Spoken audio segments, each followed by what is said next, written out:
Hello, my weird friends, and if you haven't been here before, welcome. My name is Jason White, and this is Jason's Weird Reads, and today I'm going to be talking about 10 books that absolutely blew my mind while reading them. And, these are the types of books that either blew my mind or I just fell in love with the ideas as I was reading the book. These are the books, you could say they're top 10 favorite all-time lists, and it's not just horror. There's nonfiction on here, there's some fantasy. It's pretty much all the books that absolutely captivated my mind and my imagination while I was reading them. And there's not too many books that can do this to me, but these 10 books did. And some of these books are the books responsible for me becoming a reading junkie as I am. There's no particular order, because all these books really just blew my mind for one reason or another. So I'm going to start off here with A Prayer for Owen Meany by John Irving. This book I read, I don't remember, I think it was 2003, 2004 for the first time, and I ended up reading it 3 or 4 times throughout the years since. I really enjoyed this book. This book really influenced the way I wanted to write for a long time. I just loved the idea of creating a legendary character, and a character that everyone's supposed to fall in love with, and then do something tragic with that character. Owen Meany is definitely that character. He's this short little guy, and he has a very high-pitched, nasally voice. And everyone who gets to know him pretty much gets to or falls in love with him in one way or another. But the story is interesting as it's told by a guy named Michael. It's in the first person, and I'm pretty sure the main character name is Michael. And he tells you all about Owen Meany throughout his life, and everything that Owen Meany did in his life. And there's a lot of really funny scenes. This was just a slice of life type of story that made you want to crawl. This is a book where I wanted to crawl inside its universe and just live there. And this book is it's stapled on my brain, and I have to return to it every so often. Next up is American Gods by Neil Gaiman. I've read this one countless times. I've read it at least 3 or 4 times on audiobook, and I've also read it a couple of times with my eyes. I remember the first time listening to this book, I had this box of cassettes that it came in, and that was how I listened to it. I listened to it on my Walkman when I was at work, and I adored this book. Just the ideas in it, just the ideas of gods being alive, whether they're old gods or not, and the less they're worshipped, the less powerful they are now, and how all the gods were convening in America to plot something. It was just an incredible story. I really loved Wednesday, and I loved the main protagonist, his situation with his dead wife following him. It's just an incredible story. It was one that gave me weird feels while I was reading it. And they adapted it, and the first season really captured that feeling, but then the second season decided to go in its own way. I guess they wanted to continue the series to make the book longer than it was, but man, that book, I have some fond memories listening to that book. It's a all-time favorite for sure. Next up, I have technically Hearts in Atlantis by Stephen King, but not the whole book. I want to focus mostly on the first novella in that collection of novellas, and that's Low Men in Yellow Coats, and of course by Stephen King. This book, the relationship between the young boy and the old man, this is a type of story that Stephen King really, only he can capture this emotion. And I remember by the end of this story, when I was reading it, I was all weepy-eyed. And this is another one I read about close to 20 years ago, if not 20 years ago. And it had me weeping by the end of it.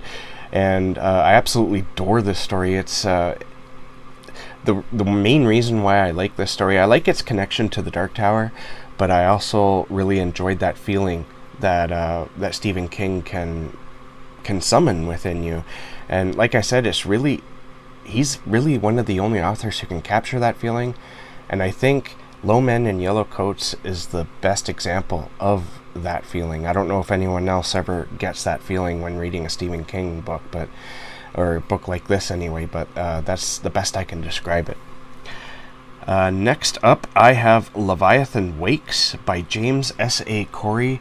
Now, I remember I listened to this one on audiobook from Audible, and I was enamored within, I don't know, I think the book itself is like 20 some hours, and it was like maybe 1 or 2 hours within that I was just like, this book is incredible. I mean, I just love the whole idea of the Expanse series itself, but my favorite of the Expanse series is Leviathan Wakes, because I really love the introduction to the universe, literally, and to the characters, and my favorite character being Detective Miller, a Belter who's a detective, or was he I'm pretty sure he's a Belter, yeah, his partner was an Earther. Anyways, there's a lot going on with Miller. A lot of people, I guess, have said that he's a typical, detective with his typical sort of issues. But I found him to be quite complex. When you first meet him, he seems like he's a very, he's got his head on his shoulders. He's a good detective. But the more you get to know him, you see that there's a bit of a drinking problem going on there. And he becomes obsessed with this young girl who's gone missing.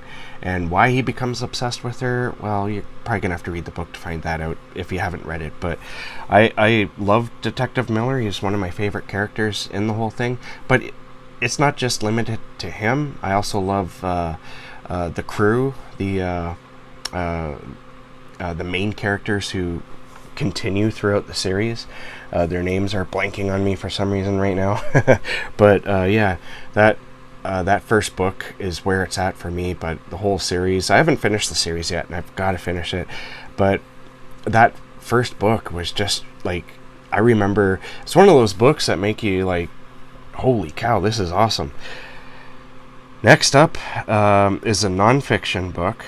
The next two are nonfiction books, but I read this book around 2017 or 2018, not entirely sure, but I wasn't even a big fan of the book, but I like the author. The author is Mick Wall, and I'm talking about the band AC/DC. Mick Wall wrote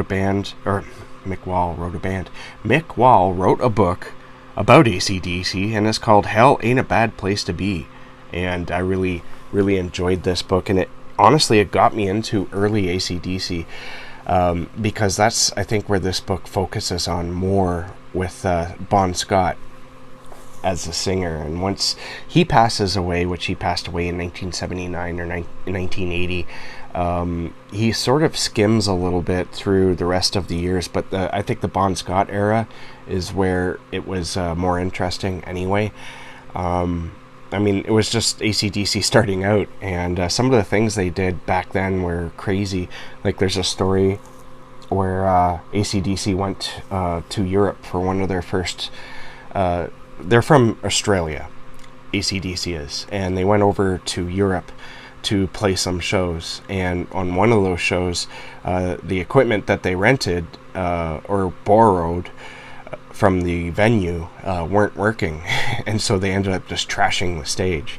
And some of the bandmates, especially the brothers, Malcolm Young and Angus Young, goes a lot into their personalities. Like, one thing I didn't know is that Angus Young, the guitarist who everyone is familiar with, he didn't drink or do drugs, but he ate a lot of junk food. He was like a junk food junkie. And his brother Malcolm Young drank a lot, and they say that his drinking probably is what led to his dementia and, unfortunately, his early demise. So a lot of interesting things that book shows about the band. And another interesting thing about the book is that Mick Wall, at the very beginning in his introduction, I believe it is, he says that Malcolm Young and Angus Young are not exactly the easiest to get information from. It's hard to get a biography of AC/DC because they're so secretive, and so he had to go basically talk to ex-band members and people who just know the band in order to get the stories that he got, and some of them are just have been reported and are somewhat common knowledge. So this insight into AC/DC, especially the early years, was fascinating to me, and it made me, and I've always enjoyed AC/DC, but it made me appreciate the band a lot more, especially those early first 4 albums. They're very bluesy, but they're also very kind of hard rock, much more harder than their later efforts with Brian Johnson. Next up, I read Midnight in Chernobyl by Adam Higginbotham. This book, for some reason, I can get obsessed with Chernobyl and what happened there, and it's all because of HBO.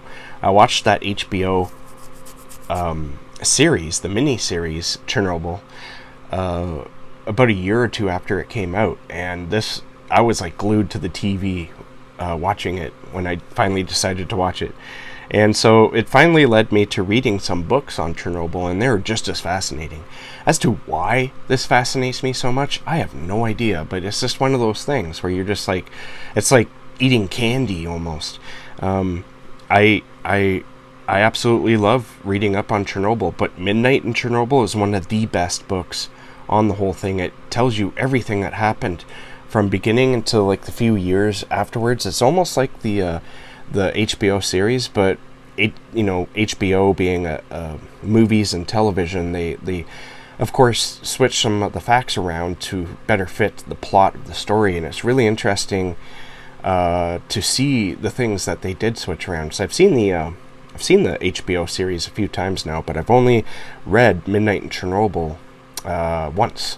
But I remember picking out all the things that were different in the HBO series, all the things that the HBO series changed, which there's a significant amount, but it's all still very truthful still. It's not like they're lying to you, like giving you different years or different numbers as to what happened, but there are some things that are that they sort of lead you to believe happened that probably didn't happen. Like the whole bridge sequence, I think it's in the first episode. They have everyone standing on a bridge watching the plant start to melt down, and you get this idea that the wind is bringing the radiation poisoning, and everyone on that bridge died. That apparently probably didn't happen, but that's okay. Speaking of radiation, my next book I read when I was 14 years old, and it absolutely blew my young mind, and I've read it a few times since, although I haven't read it in about 20 years, so I really need to get back and read it again, and that is Swan Song by Robert R. McCammon. I remember the story very well, though. It's one of those stories that I think because I read it so young, and it had such a strong impression on me, there's a lot of things that I remember about this book. And the book's about nuclear warfare and how it decimates America and the survivors, and the sort of magical thing that happens to the survivors is really interesting, but it's also very heavy on good versus evil. The whole idea of the book is good versus evil, including the ending with the faces. I'm going to leave it at that. But I remember reading this and just falling in love with the idea of surviving a nuclear holocaust, which, let's be fair, nobody would survive in the pristine condition that some of these characters do, and there would be no magic. It would just be awful. I mean, just bloody awful. But there's a lot of things that, as I said a second ago, there's a lot of things I remember, like the Black Water. I remember soon after the nuclear war or nuclear missile hits New York City, there's some survivors in there, and somebody drinks the black water because they're thirsty, and they end up dying of severe radiation poisoning and pretty quickly. Things like that. I remember the main characters, like Swan is a little girl. By the end of the story, I think she's 17 years old. I remember the factions that sort of come out of this nuclear fallout. You have armies fighting each other in Kmart parking lots, and big battles. And this book is epic, and it's brilliant, and it was one of the first big books that I ever read. I think, like I said, I was 14 years old, maybe 13, and I was just like, oh my god, like this is the book that made me want to become a reader, like a serious reader, and also made me want to become a writer. After I read it, I was like, this is the type of book that I wish I could write, and still haven't been able to do that, and I don't think I'll ever be able to do that, but I've come to learn that that's okay.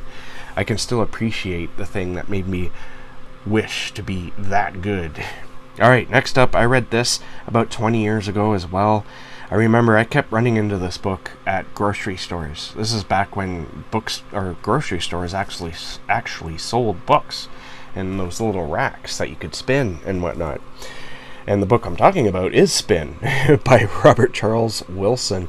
As I said, I kept running into this book at grocery stores and drugstores, and I thought it was like, like all these other different books would be there, like some, typical books that you would find, Stephen King, John Grisham, whatever.